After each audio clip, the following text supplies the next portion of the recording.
Engineering students అందరికీ కూడా శుభాకాంక్షలు. ఎందుకంటే ఇంజనీరింగ్ అనేది అప్లికేషన్ ఆఫ్ సైన్స్.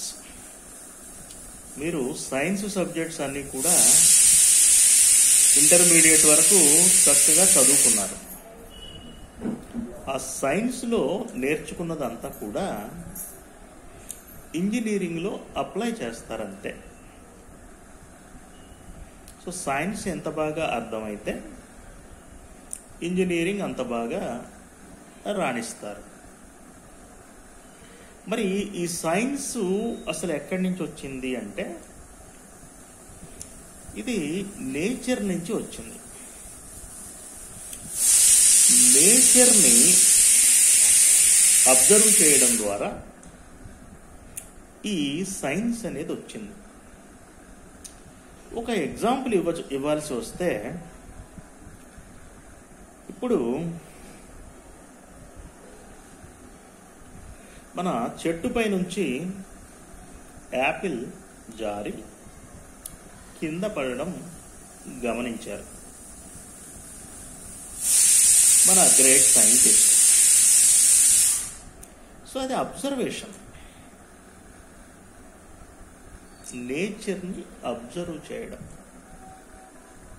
చెట్టు నుండి పండు జారి కిందకి ఎందుకు పడుతుంది, కిందకే ఎందుకు పడుతుంది? సో దాని నుంచి పుట్టుకొచ్చిందే మన గ్రావిటేషనల్ థియరీ, కైనమాటిక్స్. మరి చూసాం కదా ఈరోజు ప్రపంచాన్ని అది ఏ విధంగా వెళ్తుందో. It comes from a simple observation. ఇంకా చెప్పాలంటే ఈ అబ్జర్వేషన్స్లో మనం మ్యాగ్నెట్స్ తోటి ఆడుకోవడం అందరికీ అలవాటే చిన్నప్పుడు. అవి వాటి అట్రాక్షన్ ఆర్ రిపెల్షన్ యొక్క స్వభావాన్ని బట్టి పిల్లలుగా ఉన్నప్పుడు అందరం కూడా దాన్ని ఎంజాయ్ చేస్తూ ఉంటాం. మరి అది కూడా మ్యాగ్నెట్ కూడా నేచర్ నుంచి వచ్చిందే. పర్మనెంట్ మ్యాగ్నెట్ అనేది మరి భూమిలో సహజంగా దొరికేదే. ఎలక్ట్రోమ్యాగ్నెట్ అనేదాన్ని మనకు అనుకూలంగా మనం తయారు చేసుకుంటాం. దొరికినటువంటి మ్యాగ్నెట్స్ తీసుకొని మనకు అప్లికేషన్కి అవసరమైనట్టుగా ఎలక్ట్రోమ్యాగ్నెట్ అనేదాన్ని చేసుకుంటాం. అయితే ఈ మ్యాగ్నెట్స్ మీద మరి పరిశోధనలు చేసేటప్పుడు మన ఫారడే అనే ఆయన రెండు మ్యాగ్నెట్స్ మధ్యన ఇటువైపు నార్త్ పోలు ఇటువైపు సౌత్ పోలు పెట్టేసి మధ్యలో ఒక కాయిల్ పెట్టాడు. అంటే రెండు కండక్టర్స్ని కలిపేట్టు ఒక గాల్వనోమీటర్ని కలిపేసి, అంటే ఒక క్లోజ్డ్ పాత్ క్రియేట్ చేసి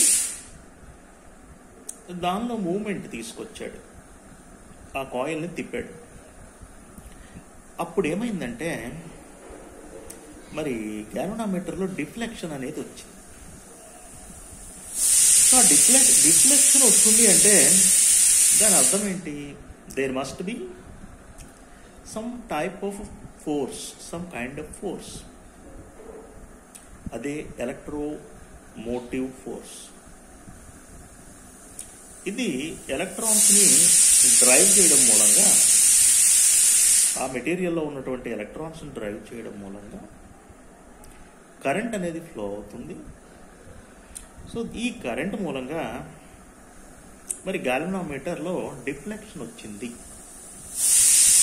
అనేటువంటి విషయాన్ని తన అబ్జర్వేషన్ ద్వారా కనుక్కోవడం జరిగింది. మ్యాగ్నెట్స్ నేచర్ నుంచి వచ్చినవే, కండక్టర్ లేదా కాయిల్ నేచర్ నుంచి వచ్చినవి, సో దాని నుండి అతని అబ్జర్వేషన్ని సైన్స్లో ఎలా ప్రతిపాదించాడు అంటే, when a conductor cuts magnetic flux EMF is induced. అది సైన్స్ అయితే. సో అలా వచ్చిన సైన్స్ని తీసుకొచ్చి మన ఇంజనీరింగ్లో మరి ఆల్మోస్ట్ అన్ని మెషిన్స్లోనూ ఆ సైన్స్ని వాడి అప్లై చేసి ఇప్పుడు మనం వాడేటువంటి అన్ని మెషినరీ కూడా దాన్ని అప్లై చేసి తీసుకొచ్చినవే. ఇంకొక ఎగ్జాంపుల్ చెప్పాలి అంటే, ఇప్పుడు మన సన్ఫ్లవర్ ఉంది కదా, పొద్దుతిరుగుడు పువ్వు, అది సూర్యుడి యొక్క గమనాన్ని బట్టి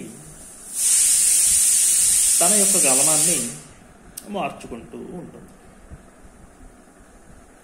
ఇప్పుడు దాన్ని అబ్జర్వ్ చేసి, అది నేచరే కదా, సో దాన్ని అబ్జర్వ్ చేసి మనం సోలార్ ట్రాకింగ్ సిస్టమ్ అనే దానిలో ఆ అబ్జర్వేషన్ని తెచ్చి దీనిలో ఇంప్లిమెంట్ చేసాం. ఇక్కడ ఏం జరుగుతుంది, సోలార్ ప్యానెల్స్ ఉంటాయి, ఒక సిస్టమ్ అరేంజ్ చేస్తాం. సన్ మూమెంట్ను బట్టి ఈ సోలార్ మన ప్యానెల్స్ ఉన్నటువంటి ఈ సిస్టమ్ కూడా తిరిగేటటువంటి విధంగా మనం ఒక మైక్రో కంట్రోలర్ పెట్టేసి దాన్ని అరేంజ్మెంట్ ఇస్తాం. సో ఈ విధంగా మనము నేచర్ నుంచి అబ్జర్వ్ చేసినటువంటి విషయాలను సైన్సుగా ప్రతిపాదించుకుని ఆ సైన్స్ని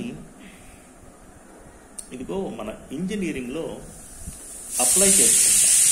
so application of science is engineering. So మనకి ఏదన్నా క్షుణ్ణంగా దీని మీద ఇష్టం ఏర్పడాలి అంటే ఫస్ట్ సైన్స్ని ఇష్టపడాలి. సైన్స్ అనేది ఇగో నేచర్ నుంచే వస్తుంది కాబట్టి మరి నేచర్ని ఇష్టపడాలి. నేచర్ని ఇష్టపడుతూ మనం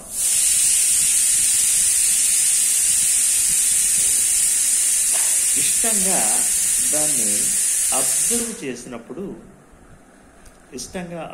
చేసినప్పుడు మనకి అనేక విషయాలు అవగాహన అవుతాయి. అలా తెలిసినటువంటి విషయాలనే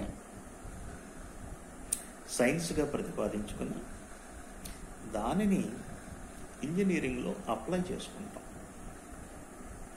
తదుపరి వీడియోలో నేను అసలు ఈ నేచర్ ఏంటి, ఇది ఎలా ఫామ్ అయింది, దీని గురించి